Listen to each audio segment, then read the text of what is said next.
écoutez l'émission Au micro de Caro et c'est l'heure pour notre segment de discussion sur le Manitoba, une province véritablement bilingue. Et j'accueille maintenant au micro notre journaliste James Olivier. Bonjour James. Bonjour Caro, comment ça va? Ça va très bien, merci. Et toi? Oui, ça va bien. Génial. Et tu as eu la chance de rencontrer plusieurs personnes cette dernière semaine pour justement leur questionner sur cette idée d'avoir la province étant une province véritablement bilingue. On sait que la consultation publique lancée par le gouvernement touche à sa fin bientôt. Demain, ce vendredi 31 octobre, ça s'en vient déjà. Il y a eu plusieurs activités d'organiser.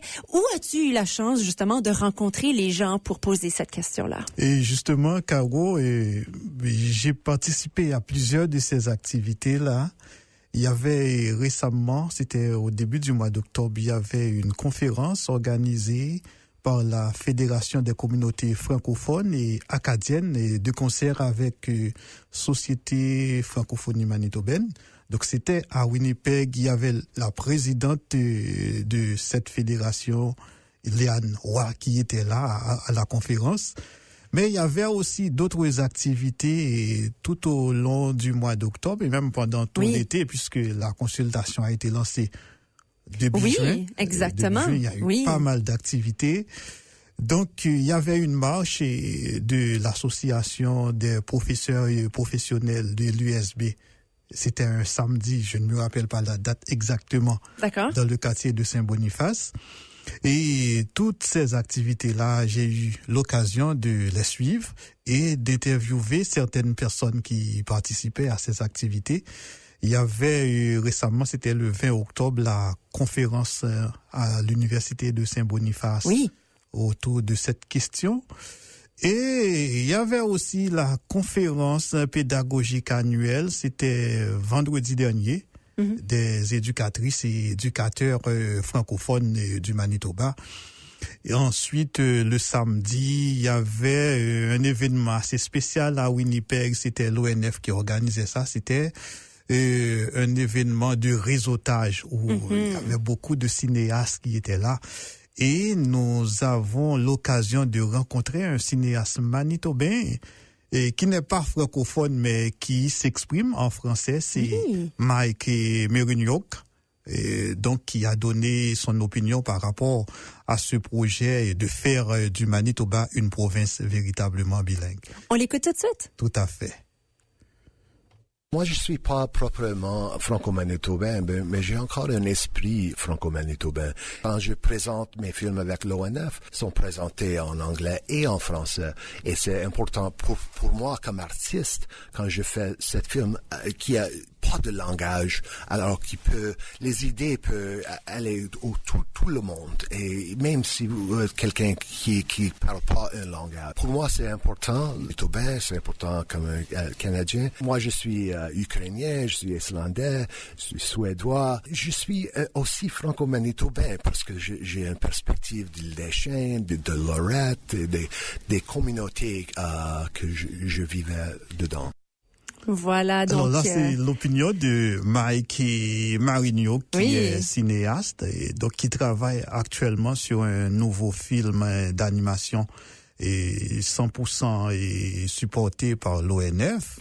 Mais nous avons aussi rencontré Mona Elise Sévigné et Caro. Oui, ça c'était lors d'un événement organisé au Collège Luriel. C'était une grande rencontre pour les éducateurs et éducatrices. Tout à fait, qui a réuni près de 500 personnes venant de toute la province du Manitoba. Et avec Mona Elise Sévigné, nous avons abordé cette question de faire du Manitoba une province véritablement bilingue et la place de l'école dans tout ça. Bien important. Bien important, tout à fait. Bon, on l'écoute tout de suite, James. Que la province devienne véritablement bilingue, ça va nous donner, n'est-ce pas, les outils et les appuis dont on a toujours besoin. En faisant de cette province une province bilingue, ça va ouvrir les portes, n'est-ce pas, à un soutien, à un appui encore plus important. En faisant de cette province une province véritablement bilingue, ça va vraiment donner une assise, n'est-ce pas, pour les services en français, pour vraiment légitimiser la chose et faire que le français a sa place indéniablement ici au Manitoba. Alors, quel est le rôle de l'école de tout ça? Ah, quel rôle important, n'est-ce pas? On le sait que l'école, n'est-ce pas, a un rôle culturel, a un rôle communautaire, a un rôle linguistique, n'est-ce pas? Autant dans les écoles d'immersion que dans les écoles francophones de la DSFM. Donc, le rôle est central, n'est-ce pas, à ce bilinguisme-là. Le rôle est central à ce bilinguisme. Alors, le rôle de l'école, mais sur d'autres, je dirais, d'autres aspects, nous avons rencontré d'autres personnes, par exemple, lors de la conférence de la Fédération des communautés francophones et acadiennes du Canada, donc, qui est présidée par Liane Roy. Et cette conférence a été organisée en partenariat avec la Société de la francophonie manitobaine, donc qui a été modérée par la rectrice de l'Université de Saint-Boniface et Sophie Bouffard.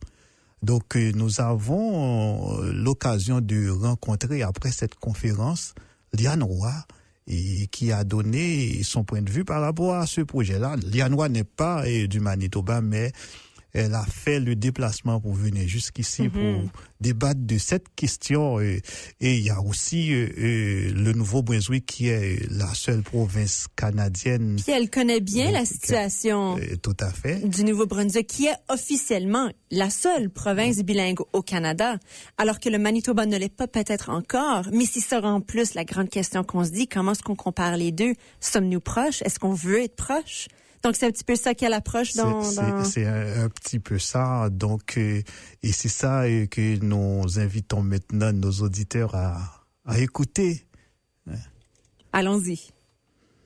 Il y a beaucoup d'avantages, mais il faut que ça soit l'image des Manitobains et des Manitobaines. Il faut que le Manitoba décide de quel genre de projet qu'ils veulent. C'est eux qui devraient, avec leur gouvernement, décider quel genre de vision qu'ils veulent pour cette province bilingue-là. Comment loin ils veulent aller, quel genre de plan d'action à mettre en place, quelles sont les étapes pour y arriver. Après ça, comment on veut reviser, si c'est des lois, etc. Donc, vraiment, moi, je suis une personne convaincue que c'est une très bonne idée, mais je pense que ça revient aux gens du Manitoba pour décider des détails entourant ce projet-là. Tout à fait, ça revient aux gens du Manitoba, comme elle l'a dit, et les consultations, ça continue jusqu'à demain. Mais c'est ça. Et il y a pas mal d'interventions officielles, il y a des consultations en ligne, en présentiel. Il y a le ministre Glenn Sima, qui est porteur du projet, qui à chaque occasion a toujours souligné l'importance de ce projet. Et on a eu aussi à recevoir ici Jérémy Roberge, qui est le directeur général de santé en français, donc qui organise ce soir même son assemblée générale et avec bien sûr la présence de Glenn Sima qui est annoncée. Voilà. Mais merci beaucoup, James. Et comme tu l'as dit, c'est avec la voix de nos citoyens qu'on peut réaliser notre vision pour la province étant bilingue. Et on a jusqu'à demain pour conclure vraiment ces consultations-là publiques. C'est à nous de s'exprimer, de partager nos opinions, de déclarer ce qu'on souhaite avoir. Et ça dépend. Je pense que l'opinion diffère un peu de gens en gens qui on discute. Pour toi, James, en parlant avec différentes personnes, peut-être que tu as remarqué que les gens ont peut-être différentes approches, différentes opinions sur la question, ou est-ce que globalement, c'est un peu dans la même voie? Alors, globalement, c'est un peu dans la même voie, mais il y a des positions qui sont un petit peu controversées. Par exemple, si on aborde quelqu'un qui ne parle que l'anglais, donc et il va vous dire probablement ça le concerne pas, mais en tant que Manitobain, vivre dans une province où on peut évoluer dans les deux langues, et ça peut être utile et à ceux qui ne parlent pas l'anglais et même à ceux qui parlent qui ne parlent pas et français non plus, et d'avoir des services dans la langue de son choix. Exactement. Merci beaucoup, James Olivier, pour le partage de ces extraits avec les intervenants que tu as trouvés sur ce sujet du Manitoba qui pourrait devenir une province véritablement bilingue. On se parlera à une prochaine fois. Merci beaucoup. Merci.